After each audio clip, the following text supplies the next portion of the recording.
तो दोस्तों PTT exam 2023 के सब्जेक्ट कॉम्बिनेशन को लेके काफी सारे हमारे स्टूडेंट साथियों बड़े ही कंफ्यूज हो गए कि हमें बीएड के दौरान कौन कौन से तो सब्जेक्ट लेने चाहिए और हम कम से कम कितने सब्जेक्ट ले सकते हैं और अधिकतम कितने ले सकते हैं। तो इस वीडियो में मैं आपको सब्जेक्ट कॉम्बिनेशन के बारे में डिटेल के साथ पूरी जानकारी बताने वाला हूं। हालांकि इससे पहले भी मेरे द्वारा आपको सब्जेक्ट कॉम्बिनेशन के बारे में जानकारी दी गई थी, लेकिन फिर भी काफी सारे स्टूडेंट है इसको लेके कंफ्यूज हो गए।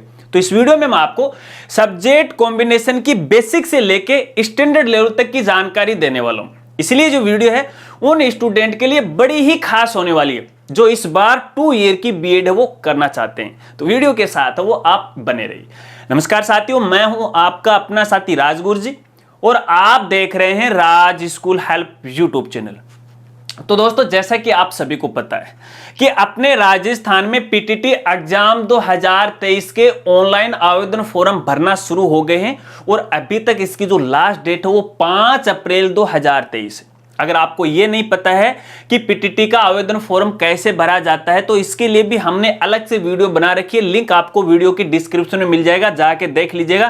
कहीं दूसरी जगह आपको जाने की आवश्यकता नहीं, आप खुद ही अपना बीएड या पीटीटी का फॉर्म अपने मोबाइल से या फिर अपने घर के लैपटॉप कंप्यूटर से आराम से भर सकते हैं। इसके अलावा यदि आपको पीटीटी एग्जाम 2023 की और ज्यादा डिटेल से जानकारी लेनी है, सिलेबस के बारे में, एग्जाम पैटर्न के बारे में, क्वेश्चन पेपर के बारे में, तो इसके लिए भी हमने अलग से वीडियो बना रखी है। लिंक आपको वीडियो की डिस्क्रिप्शन में वो मिल जाएगा। चलिए बात करते हैं सब्जेक्ट कॉम्बिनेशन को लेके। लेकिन इससे पहले एक और खास जानकारी आपको देना चाहूंगा क्योंकि इसको लेके काफी सारे स्टूडेंट और ज्यादा यहां पे कंफ्यूज है कि कितने प्रतिशत वाले स्टूडेंट हैं वो बीएड कर सकते हैं हमें, या फिर हमारे पास है वो कितने कम से कम प्रतिशत होने चाहिए ताकि हम बीएड है वो आसानी से वो कर सकें। तो दोस्तों आपको यहां पे कहना चाहूंगा, यदि आपके यहां पे स्नातक या स्नातकोत्तर या फिर ग्रेजुएट या पोस्ट ग्रेजुएट में जो जनरल कैटेगरी से स्टूडेंट हैं उनके कम से कम 50% अंक होने चाहिए। इसके अलावा यहां पे देखिए जो राजस्थान के अलावा दूसरे राज्य के रहने वाले साथी हैं तो वो भी जनरल कैटेगरी में वो माने जाएंगे। इसके अलावा अदर जितनी भी कैटेगरी यहां पे बच गई हैं जैसे एससी है, एसटी है, ओबीसी है, तो ये जो सभी जो कैटेगरी हैं इनके यहाँ पे ग्रेजुएट या पोस्ट ग्रेजुएट में कम से कम 45% अंक होना अनिवार्य है। अगर ये आपके पास है तो आप इसके लिए पात्र हैं। इसके अलावा जो विधवा महिलाएं हैं या तलाकशुदा महिलाएं हैं या फिर जिनके यहाँ विकलांगता का दोष है, शारीरिक विकलांगता का दोष है, उनके भी यहाँ पे ग्रेजुएट के अंदर या पोस्ट ग्रेजुएट के अंदर कम से कम है 45% अंक होना अनिवार्य है। इसके अलावा दोस्तों मान लीजिए आपके ग्रेजुएट के अंदर है 45 या फिर 50% अंक नहीं है, इसके बाद यहां पे यदि पोस्ट ग्रेजुएट में आपके 50% या फिर 45% है तो आप पोस्ट ग्रेजुएट के आधार पर है पीटीटी के लिए आवेदन फॉर्म भर सकते हैं, आप इसके लिए पात्र हैं। चलिए अब बात करते हैं सब्जेक्ट कॉम्बिनेशन को लेके। अब सब्जेक्ट कॉम्बिनेशन को लेके स्टूडेंट साथियों को एक सबसे बड़ा सवाल है। सवाल यह है कि हमें बीएड के दौरान या फिर पीटीटी का ऑनलाइन आवेदन फॉर्म भरते समय हमें कम से कम कितने सब्जेक्ट वो भरने चाहिए या फिर अधिकतम कितने भरने चाहिए।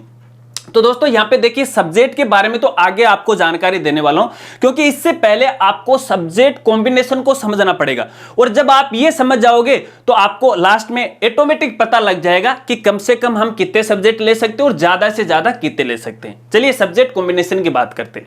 दोस्तों यहां पे देखिए स्टूडेंट का एक सबसे बड़ा सवाल है कि बीएड के दौरान हमें कौन कौन से सब्जेक्ट हैं वो लेने चाहिए।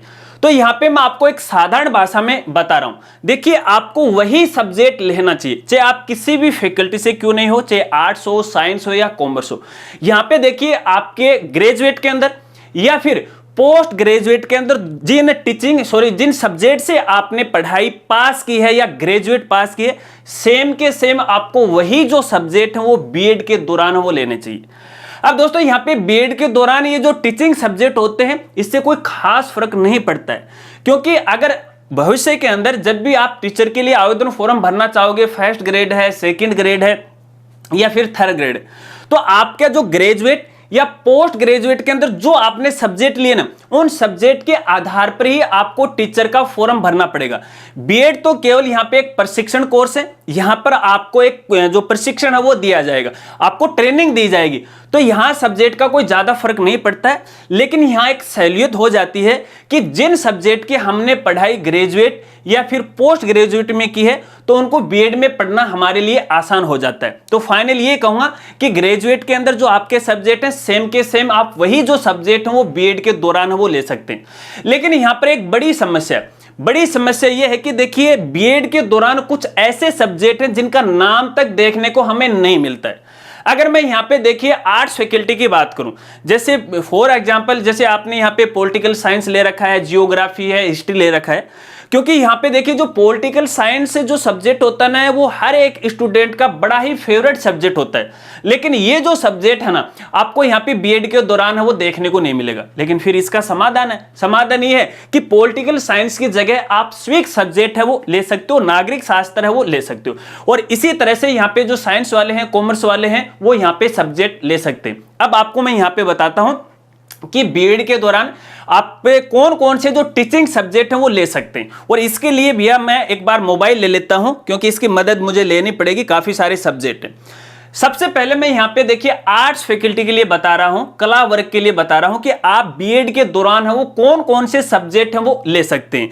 तो देखिए सब्जेक्ट कुछ इस प्रकार से हैं, ड्राइंग एंड पेंटिंग आप ले सकते हो, सिविक्स है, होम साइंस है, इकोनॉमिक्स है, इंग्लिश है, जियोग्राफी है, हिंदी है, हिस्ट्री है, मैथ है, म्यूजिक है, राजस्थानी भाषा है, सोशल स्टडी है, संस्कृत, उर्दू, पंजाबी लैंग्वेज। तो ये जो सब्जेक्ट है आप बीएड के दौरान है वो ले सकते हो। लेकिन दोस्तों यहां पे देखिए जो पॉलिटिकल जो सब्जेक्ट है मैंने आपको पहले बताया उसका नाम आपको यहां पे देखने को नहीं मिलेगा, लेकिन इसके स्थान पर आप दूसरा सब्जेक्ट ले सकते हो जिसका नाम है स्विक्स, जिसे हम नागरिक शास्त्र बोलते हैं। और एक तरह की ये पॉलिटिकल साइंस है, जैसा पॉलिटिकल साइंस में हम पढ़ते हैं ना सेम का सेम वही सिलेबस इसके अंदर रहता है, कोई ज्यादा खास फर्क है नहीं होता। लेकिन दोनों सब्जेक्ट में थोड़ा थोड़ा अंतर है, ऐसा नहीं कि पॉलिटिकल साइंस ही स्विक्स है। लेकिन जब आप इसकी जो प्रक्रिया आप पढ़ते हो ना तो अपन ये देखते हैं कि भैया ये जो विषय है हिस्ट्री है फलाने विषय का ही है, सामाजिक विज्ञान का ही एक हिस्सा है ना। तो इस तरह से ठीक है। चलिए इसके अलावा देखिए आप स्विक्स है वो किस आधार पर बीएड के दौरान है वो टीचिंग सब्जेक्ट के रूप में वो ले सकते हो, यानी ग्रेजुएट में आपके कौन कौन से सब्जेक्ट होने चाहिए तो आप यहां पे स्विक्स है वो ले सकते हो। तो यहां पे कम से कम ग्रेजुएट के अंदर दोस्तों आपके पास है यहां पे देखिए या तो पॉलिटिकल साइंस हो, ठीक है, या फिर पब्लिक एडमिनिस्ट्रेशन है वो आपके पास हो। अगर ये दो सब्जेक्ट आपके यहां पे ग्रेजुएट के अंदर हैं तो आप भी यहां पे बीएड के दौरान है स्विक्स है वो आप ले सकते हो। चलिए अब यहां पे बात करते हैं दूसरे सब्जेक्ट की, और दूसरा सब्जेक्ट है दोस्तों यहां पे सोशल स्टडी, क्योंकि ये भी फेवरेट सब्जेक्ट रहा है।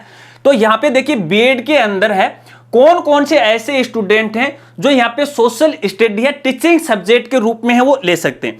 अब यहां पे दोस्तों देखिए अगर आपने ग्रेजुएट के अंदर, अब आगे जो मैं सब्जेक्ट बताऊंगा ना इनमें से कम 2 सब्जेक्ट में अगर आपने पढ़ाई की है तो भैया यहां पे आप सोशल स्टडी है टीचिंग के रूप में है बीएड में ले सकते हो। कौन कौन से सब्जेक्ट हैं सुन लीजिएगा। एक तो है हिस्ट्री है, पॉलिटिकल साइंस है, पब्लिक एडमिनिस्ट्रेशन है, इकोनॉमिक्स है, जियोग्राफी है, फिलोसफी है और सोशियोलॉजी। ये जो सब्जेक्ट हैं अगर आपके यहाँ पे ग्रेजुएट में है तो आप यहाँ पे स्विक्स ले सकते हैं। इनमें से 2 सब्जेक्ट आपके पास है वो होने चाहिए। तो ये तो है आर्ट्स वालों की। अब बात करते हैं यहाँ पे साइंस वालों की, साइंस वाले हैं कौन कौन से सब्जेक्ट हैं वो बीएड टीचिंग के दौरान है वो ले सकते हैं। तो देखिए आप यहाँ पे एक तो होम साइंस ले सकते हो, इकोनॉमिक्स ले सकते हो, जियोग्राफी ले सकते हो, और मैथ है, फिजिक्स है, बायोलॉजी, केमिस्ट्री और जनरल साइंस भी आप ले सकते हो बीएड के दौरान, ठीक है। अब दोस्तों अगर आपको यहाँ पे देखिए जनरल साइंस लेनी है टीचिंग के दौरान बीएड के दौरान तो यहाँ पे देखिए स्नातक में कम से कम आपके 2 सब्जेक्ट होना जरूरी है, तो ही आप यहाँ पे जनरल साइंस है वो ले सकते हो। वो 2 सब्जेक्ट कौन कौन से सुन लीजिएगा। देखिए यहाँ पे एक तो जो केमिस्ट्री है वो तो होना ही होना चाहिए, ठीक है। केमिस्ट्री के साथ साथ एक और एक्स्ट्रा सब्जेक्ट है आपके पास होना चाहिए, क्या? एक तो बॉटनी, एक है यहाँ पे जूलॉजी और एक है यहाँ पे बायोलॉजी यानी जीव विज्ञान। इनमें से कोई एक सब्जेक्ट केमिस्ट्री के साथ यानी रसायन विज्ञान के साथ है तो आप यहाँ पे जनरल साइंस है वो सब्जेक्ट है बीएड के दौरान ले सकते हो। चलिए अब इसके अलावा दोस्तों यदि आपने बीएससी होम साइंस से किए तो आपको बीएड के दौरान है कौन कौन सा सब्जेक्ट लेना चाहिए वो थोड़ा ध्यान से आप सुन लीजिएगा। यहां पे देखिए एक सब्जेक्ट तो आप होम साइंस है वो ले सकते हो, दूसरा सब्जेक्ट यहां पे आप जनरल साइंस ले सकते हो अगर आपने बीएससी होम साइंस से किए। इसके अलावा यदि आपने बीएससी एग्रीकल्चर से की है तो देखिए आप बीएड के दौरान कौन कौन से सब्जेक्ट ले सकते हो वो मैं आपको बता देता हूं। यहां पे देखिए या तो आप जनरल साइंस ले सकते हो, इसके अलावा यहां पे बायोलॉजी है। केवल इन्हीं दो सब्जेक्ट का आपको चयन करना है। यदि आप एग्रीकल्चर से हो तो आप बीएड के दौरान जनरल साइंस या फिर बायोलॉजी है आप ले सकते हो। चलिए, इसके अलावा दोस्तों यहां पे अगर आपके पास यहां पे कॉमर्स सब्जेक्ट है, वाणिज्य संकाय आपके पास रहा है ग्रेजुएट के अंदर, तो यहां पे देखिए आपने ग्रेजुएट में कौन कौन से सब्जेक्ट पढ़े हैं उसके आधार पर है आपको यहां सब्जेक्ट लेने पड़ेंगे। और वैसे दो ही इनके मुख्य सब्जेक्ट होते हैं, एक तो आप जो बुक कीपिंग वाला है वो आप ले सकते हो, और इसके अलावा कॉमर्स से जो प्रैक्टिस वाला सब्जेक्ट है वो आप ले सकते हो। और दो ही सब्जेक्ट है, यही आपको यहां पे वो लेना पड़ेगा। चलिए, इसके अलावा बीए टीचिंग को लेके और कोई दूसरा सब्जेक्ट है नहीं, शायद आप समझ गए। इसी के आधार पर आपको अपना सब्जेक्ट लेना है। लेकिन फिर कहूंगा कि अगर आपने यहां पे ग्रेजुएट में जिन सब्जेक्ट से की है सेम के सेम वो सब्जेक्ट लेोगे तो आपको ज्यादा यहां पे फायदा होगा। चलिए, अब बात करते हैं कि हमें बीएड के दौरान कम से कम कितने सब्जेक्ट लेने चाहिए और अधिकतम वो कितने लेने चाहिए। तो दोस्तों कम से कम तो आपको 2 सब्जेक्ट लेना चाहिए। दो कोई भी सब्जेक्ट आप ले सकते हो ग्रेजुएट के आधार पे। इसके अलावा अधिकतम आप 4 सब्जेक्ट वो ले सकते हो, मर्जी आपकी। लेकिन दोस्तों आपको मैं कहना चाहूंगा कि आपको यहां पे केवल 2 ही सब्जेक्ट लेना चाहिए। ज्यादा सब्जेक्ट क्यों ले रहे हो, इससे कोई ज्यादा खास फर्क नहीं पड़ेगा। इसके अलावा जो कंपलसरी सब्जेक्ट हैं वो तो देखिए ऑटोमेटिक आ ही जाएंगे, लेकिन ऑप्शनल सब्जेक्ट की बात करें तो आप 2 सब्जेक्ट ले लीजिएगा, आपकी बीएड कंप्लीट हो जाएगी। इन सब्जेक्ट से कोई ज्यादा फर्क वो नहीं पड़ेगा। इसके अलावा दोस्तों यहां पे देखिए, अगर मान लीजिए मैंने यहां पे आपको ये जो सब्जेक्ट बताए, इन सब्जेक्ट में से मान लीजिए कोई एक सब्जेक्ट आपके ग्रेजुएट में नहीं और आपने पोस्ट ग्रेजुएट कर रखी और उसमें वो सब्जेक्ट है, तो उस आधार पर भी आप बीएड के अंदर किसी एक सब्जेक्ट को है वो चॉइस कर सकते हो। इस बात को आपको खास तौर पे ध्यान रखना है। आशा रखता हूं कि शायद आप सब्जेक्ट कॉम्बिनेशन के बारे में अच्छी तरह से समझ गए। अगर फिर भी नहीं समझे हैं तो भैया वीडियो के नीचे कमेंट कर दीजिएगा, और क्या नहीं समझे हैं, क्या मेरे से पूछना चाहते हो, उसके बारे में हम शायद आपके लिए एक नई वीडियो वो लेकर आ जाए। क्योंकि मेरा प्रयास रहता है कि जो स्टूडेंट साथी हमारे साथ जुड़े हुए हैं, इस राजगुरु जी के साथ जुड़े हुए हैं, उसको किसी भी प्रकार की है समस्या नहीं है। और अब तक हमारी जितने भी YouTube फैमिली है भैया उनके लिए मैं प्रयासरत रहता हूं। इसमें देखिए हमारे स्कूल साथी भी जुड़े हुए हैं, छोटे छोटे जो बालक बालिकाएं हैं वो भी जुड़े हुए हैं, और अभिभावक साथी हैं वो भी जुड़े हैं। तो उनकी हर प्रकार की समस्या का समाधान मैं करने की पूरी तरह कोशिश करता हूं। तो जो इस बार बीएड करने जा रहे स्टूडेंट हैं, तो भैया आपकी भी जो समस्या है उसका हर संभव है समाधान करने की मैं कोशिश करूंगा। इसके अलावा पीटीटी एग्जाम 2023 को लेकर यदि और ज्यादा आपको जानकारी लेनी है तो आप मुझे इंस्टाग्राम पे है वो डीएम या फिर मैसेज है वो कर सकते हो। और पीटीटी एग्जाम की जो लेटेस्ट अपडेट है वो आप हमारी वेबसाइट के जरिए भी ले सकते हो, और हमारी वेबसाइट का नाम है www.rajguruji.com। वहां पे आपको लेटेस्ट नोटिफिकेशन है, पूरी जानकारी आपको मिल जाएगी। और इसके अलावा हमारे जो अदर सोशल मीडिया प्लेटफॉर्म है जैसे फेसबुक है, ट्विटर है, इंस्टाग्राम है, इन सोशल मीडिया प्लेटफॉर्म पर एजुकेशन से रिलेटेड जानकारी है या अपडेट की जानकारी है वो आपको मिलती रहेगी। अगर आप फॉलो करना चाहते हैं तो लिंक आपको वीडियो की डिस्क्रिप्शन में वो मिल जाएगा। तो आशा रखता हूं कि शायद आपको ये जानकारी पसंद आई होगी। अगर जानकारी वीडियो आपको अच्छा लगा तो लाइक कर देना और अपने दोस्तों में वो शेयर कर देना। मिलते हैं फ्रेंड्स अगली एक नई वीडियो के साथ, तब तक के लिए जय हिंद, जय भारत।